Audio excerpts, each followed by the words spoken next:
অযোধ্যা ভ্রমণ শেষ করে আমরা অযোধ্যা ক্যান্টনমেন্টের পাশেই থাকা বাস স্টেশন থেকে বাসে করে আমরা 218.4 কিলোমিটার পথ পেরিয়ে পৌঁছে গেছি বেনারস। সো আজকে 30 মার্চ 2024। তো আমরা গতকাল মানে 29 মার্চ আমরা রাত্রে 10:30 নাগাদ আমরা অযোধ্যা থেকে বেনারস এসে পৌঁছেছি। তো এখন আমরা আছি আমাদের হোটেল রুমে, আর আমাদের হোটেল রুমেই আছে আমাদের ঘাটের একদম পাশে রাজা হরিশ্চন্দ্র ঘাট, আর হরিশ্চন্দ্র ঘাটের একদম পাশে আমাদের রুম। আমি এখন দাঁড়িয়ে আছি আমাদের রুমের ব্যালকনিতে। তোমরা দেখতে পাচ্ছ আমার পিছনে রাজা হরিশ্চন্দ্র ঘাট। কালকে এখানে রাত্রেও আমি 3টা সাড়ে 3টা নাগাদ আমি এখানেই দাঁড়িয়েছিলাম, জাস্ট গঙ্গার হাওয়া খাচ্ছিলাম, এত বেশি ভালো লাগছিল। আর এখন আমরা বেরোবো লোকাল কিছু সাইট সিইং করতে। এখান থেকে অটো রেখেছি, অটো একটা আসবে, তো অটো করে আমরা বেরোবো। লোকাল সাইট কিছু আছে, অনেক ধরনের মন্দির আছে, তো আমরা ওখানেই যাব। তো চলো দেখতে থাকো আমার ব্লগটা। তোমরা দেখছো এডুকেশনের ফটোগ্রাফি, আমি সুজিত দাস। চলো শুরু করি। বেনারস, কাশী বা বারাণসী শহরটি স্থানীয়ভাবে বেনারস নামে এবং বাঙালিদের কাছে কাশী নামে অধিক পরিচিত। এই শহরটি গঙ্গার তীরে অবস্থিত। উত্তরপ্রদেশের রাজধানী লখনৌ থেকে 320 কিলোমিটার দূরে এই শহর অবস্থিত। হিন্দু ধর্মের 7টি পবিত্রতম শহরের একটি হল বেনারস বা আমাদের বাঙালিদের কাশী। কিংবদন্তি অনুসারে ভগবান শিব এই শহরের প্রতিষ্ঠা করেছিলেন। হিন্দু শাস্ত্র অনুসারে যেই 7টি শহর মোক্ষ প্রদান করতে পারে সেগুলির একটি হল বারাণসী বা বেনারস।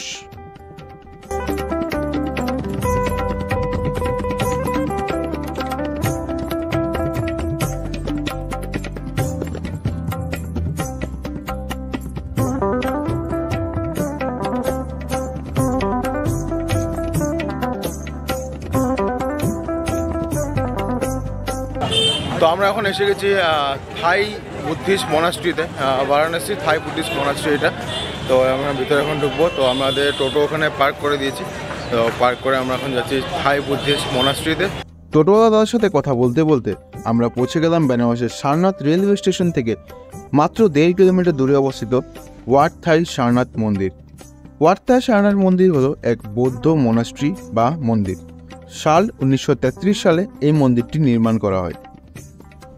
এই মন্দিরের এক বিশেষ আকর্ষণ হলো এখানে থাকা 80 ফুট উচ্চতার বৌদ্ধদেবের দাঁড়িয়ে থাকা এক বিগ্রহ। এই মন্দিরের প্রবেশের কোনো রকমের প্রবেশ মূল্য দিতে হয় না।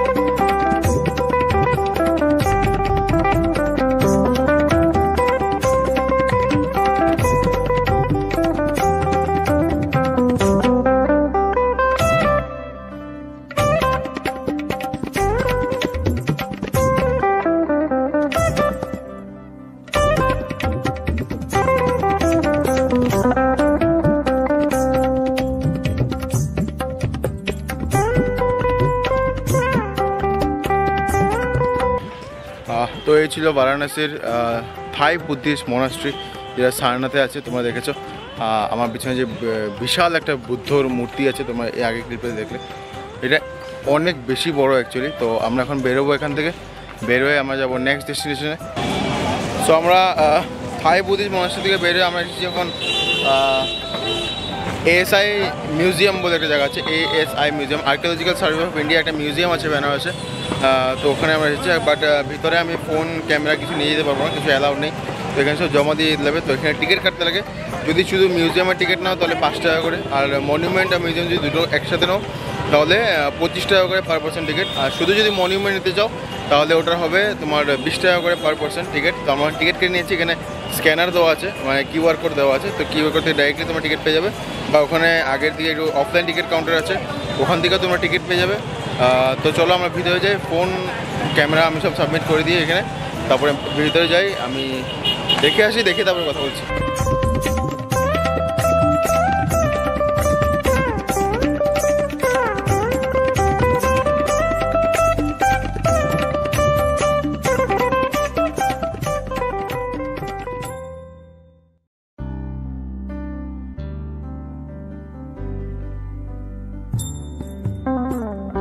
তো আমরা এখন আছি মনুমেন্ট ফোর্টের ভিতরে। এই জায়গাটা এত বেশি শান্তির একটা জায়গা, আমার চারিদিকে শুধু ফোর্ট আছে। ইন্ডিয়ান আর্কিওলজিক্যাল যেটা সার্ভে দ্বারা সব এগুলো সব বের করা হয়েছে আর কি মাটির ভিতর থেকে। তো ওরা এটা সংরক্ষিত করে একটা মিউজিয়ামটাকে বানিয়ে রেখেছে এখানে।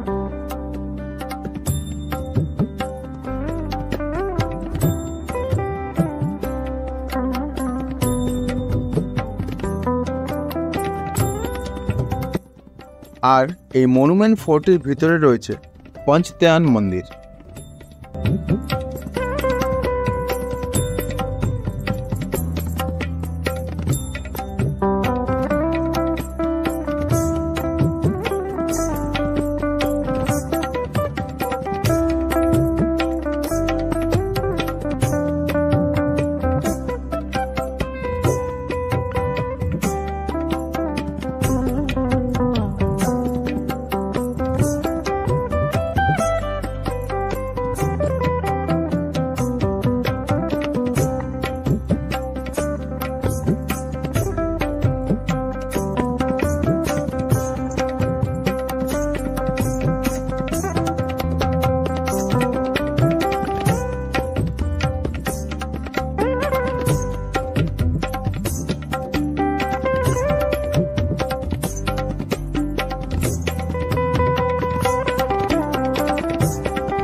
সো এই মনুমেন্ট ফোর্ট থেকে আমরা বেরিয়ে যাচ্ছি। আমরা এখন যাব এখানের পাশে থাকা মিউজিয়ামটাতে।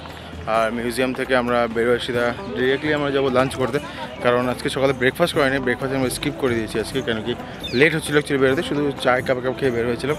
আর এখন যাব লাঞ্চ করব। দেন আরও অনেক মন্দিরগুলো আছে, এখানে দুর্গা মন্দির আছে, তো দেখতে দেখো তোমার ব্লগটা। মনুমেন্ট ফোর্ট থেকে বের হয়ে আমরা প্রবেশ করলাম তার পাশেই থাকা মিউজিয়ামে। ভিতরে ফোন ক্যামেরা কিছু অ্যালাউ না থাকায় ভিতরে কিছু দেখাতে পারলাম না। মিউজিয়াম থেকে বের হয়ে টোটোওয়ালা দাদার সাথে আবারও কথা বলতে বলতে জানতে পারলাম যে বেনারস এসে যে কোনো মন্দির দর্শন করার আগে নাকি বাবা কাল ভৈরবের মন্দির দর্শন করতে হয়। তো আমরাও রওনা দিলাম বাবা কাল ভৈরব মন্দিরের উদ্দেশ্যে। তো আমরা এখন এসে গেছি বেনারসের কাল ভৈরব মন্দিরে। তো কাল ভৈরব মন্দিরে আমাদের টোটো সেখানে পার্ক করে আমরা এই গলিটা দিয়ে সিধা যাচ্ছি। সিধা গিয়ে মেবি রাইটের দিকে আছে কাল ভৈরব মন্দির। বেনারসের কৌতূহল বলা হয় কাল ভৈরবকে। কেন বলা হয়? একবার ব্রহ্মাদেব এবং বিষ্ণুদেবের মধ্যে মতবিরোধ হয় যে এই বিশ্বব্রহ্মাণ্ড কে চালায়। সেই স্থানেই আবির্ভাব হয় মহাদেবের। তখন তিনি বলেন এই ব্রহ্মাণ্ড চালক এবং সর্বশক্তিমান তিনি। এই কথা শুনে ব্রহ্মাদেব এবং বিষ্ণু দেবতা হাসতে শুরু করে, আর তাদের এই হাসি দেখেই মহাদেব রেগে যান এবং তার রাগ থেকেই জন্ম নেন এক নতুন শক্তি, যার নাম কালভৈরব। কালভৈরবকে মহাদেবের রুদ্ররূপও বলা হয়। এছাড়াও বলা হয় সেই মুহূর্তে কালভৈরব ব্রহ্মাদেবের পঞ্চম মাথাটি কেটে ফেলেন। তখন মহাদেব কালভৈরবকে আদেশ দেন কাশী চলে যেতে এবং তাকে সেই শহরের রক্ষার ভার দেন। আর হ্যাঁ, কালভৈরবের গায়ের রং কয়লার থেকেও কালা এবং তার বাহন বলা হয় কুকুরকে। তো দাঁড়িয়ে পড়েছি লাইনে, এত লম্বা লাইন, বাপরে কি বলবো। আর এখানে এতটাই ভিড় আর রাস্তাটা এত সরু, তার উপর দিয়ে এখানে সবে লাইন ধরছে, আবার সাইড দিয়ে স্কুটি বাইক সব এখান দিয়ে বেরোচ্ছে। সো দেখতে পাবো তোমরা লাইনে দাঁড়িয়ে আছে এখন আমার কাল ভৈরব মন্দিরে। তো জানি না লাইনটা এখন ক্লিয়ার হবে, তো চলো। সো আমরা বেরিয়ে পড়েছি কাল ভৈরব মন্দির থেকে পুজো দিয়ে। তো এতটাই বেশি ভিড় ছিল ভিতরে, মানে তার উপরে এখানে ফটো ভিডিও কিছু অ্যালাউ নেই ভিতরে, মন্দিরের ভিতরে আর কি। তো এতটা বেশি ভিড়, মানে কি বলবো, এই সরু রাস্তাটা দিয়ে মানুষ বাইক স্কুটি সব একসাথে হেঁটে হেঁটে যাচ্ছে। আর সব মানে একটাই রাস্তা, এখানে বাইক স্কুটিগুলো না মানে থামে না বা স্লো করে না, ওরা একভাবে যেতে থাকে, লাগলে কারো গায়ে লাগুক, মানে তাদের কোনো দে ডোন্ট কেয়ার অ্যাকচুয়ালি, ঠিক আছে। তো এখন চলো যাই আমরা নেক্সট ডেস্টিনেশনে, দেখতে থাকো তোমার ব্লগটা, চলো।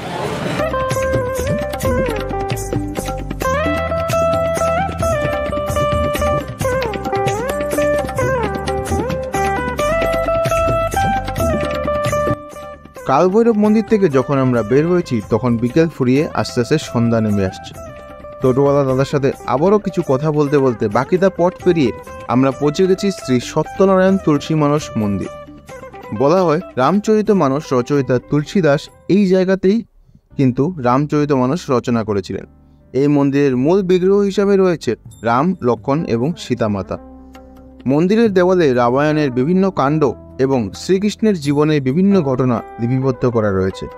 এই মন্দিরের উপরেই রয়েছে রামায়ণের বিভিন্ন ঘটনা এবং শ্রীকৃষ্ণর বিভিন্ন অবতারকে দেখানো হচ্ছে।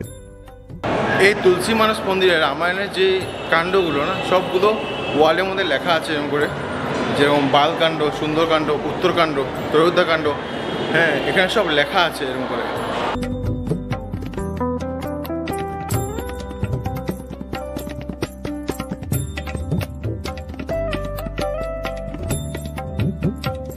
তুলসী মানস মন্দির থেকে বের হয়ে আমরা পৌঁছে গেছি বেনারসের আরেকটি অন্যতম মন্দির ত্রিদেব মন্দিরে।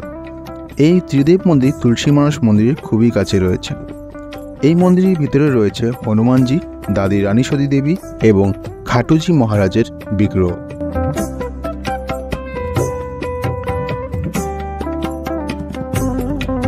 ত্রিদেব মন্দির থেকে বের হয়ে আমরা চলে গেলাম বারাণসীর বিখ্যাত সংকটমোচন মন্দিরে।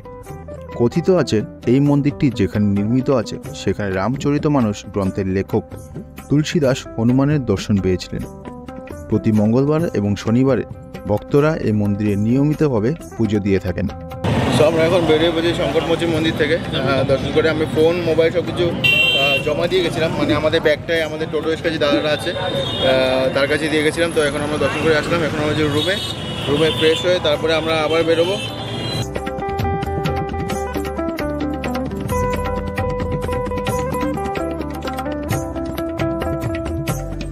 তো বানারসে যদি পান না খাই তো বানারসে আসাটাই আই থিঙ্ক ইউজলেস হয়ে যাবে। তো এখান থেকে আমরা পান নিয়ে নিচ্ছি, আমরা পান খাবো।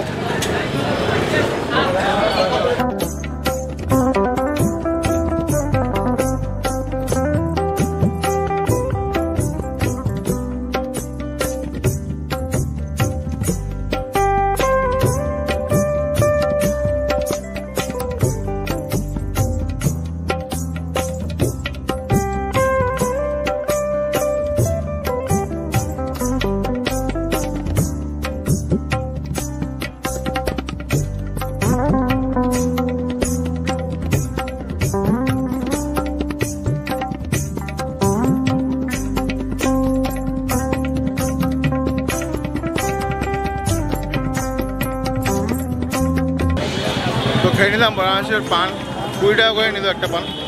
অনেকই ভালো ছিল পানটা, এখনও খাচ্ছি মানে পানটা। তো এখন আমরা যাবো রুম থেকে আমরা কোথায় ফ্রেশ হয়ে তারপর আমরা যাবো একটু ঘাটের দিকে যাবো। ঘাটের দিকে গিয়ে ভিডিওটা এন্ড করবো।